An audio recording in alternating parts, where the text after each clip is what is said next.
सध्या कोल्हापूरसह राज्यामध्ये उष्णतेची लाट पसरली असून तापमान 38 अंश सेल्सिअस ते 41 पर्यंत पोहोचलेले आहे। वाढत्या उष्णतेमुळे नागरिक त्रस्त झाले असून झाडाचे महत्त्व आणि त्यांच्या सावलीची गरज अधिक प्रकाशत जाणवत आहे।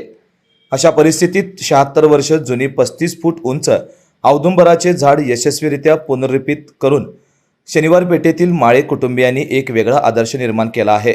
प्रथमेश माळी आणि त्यांच्या कुटुंबियांच्या जागेवर बांधकाम सुरू असताना त्यांच्या पूर्वीच्या काळापासून असलेले औदुंबराचे झाड आडवे येत होते। या झाडाची भावनिकता असल्यामुळे ते झाड तोडण्याऐवजी जतन करण्यात त्यांनी निर्णय घेतला।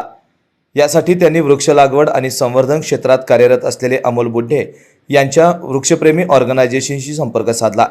संस्थेच्या मार्गदर्शनाखाली झाडाचे पुनर्रोपण करण्याचे नियोजन करण्यात आले। जेसीबीच्या सहाय्याने झाडाच्या मुळाभोवती रिंग तयार करून माती सैल करण्यात आली। सुमारे 6 टन वजनाचे हे झाड क्रेनच्या मदतीने अत्यंत काळजीपूर्वक उचलण्यात आले। त्यानंतर मुळांना बुरशीचा प्रादुर्भाव होऊ नये यासाठी विशेष रसायन आणि हळद पाण्याचा लेप लावण्यात आला।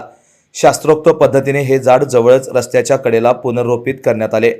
या उपक्रमातून विकास कामांसाठी झाडे तोडण्याऐवजी नियोजनपूर्वक त्यांचे पुनर्रोपण करता येते असा सकारात्मक संदेश समाज आणि प्रशासनाला देण्यात आला आहे। या उपक्रमात दत्ता माळी, प्रथमेश माळी, वृक्षप्रेमी संस्थेचे अध्यक्ष अमोल बुढे, राजेश शिंदे, सचिन पवार आणि अर्णव बुढे यांनी सक्रिय सहभाग नोंदवला। आविष्कार इन्फ्रा तुम्हाला देत आहे विविध लोकेशन्सवर एनए प्लॉट्स आणि प्राइम फ्लॅट्सचे प्रोजेक्ट्स। नंदिनी जाधव नगर, शांत निवांत कोल्हापुरात घर म्हणजेच नंदिनी जाधव नगर। मल्हार रामगिरी, तुमच्या स्वप्नातील बंगल्याची पहिली पायरी। मल्हार रामगिरी हातकणंगले। पॅनोरामा हिल्स आंबा, सह्याद्रीच्या कुशीत निसर्गाच्या सानिध्यात तुमचं स्वतःचं फार्म हाऊस।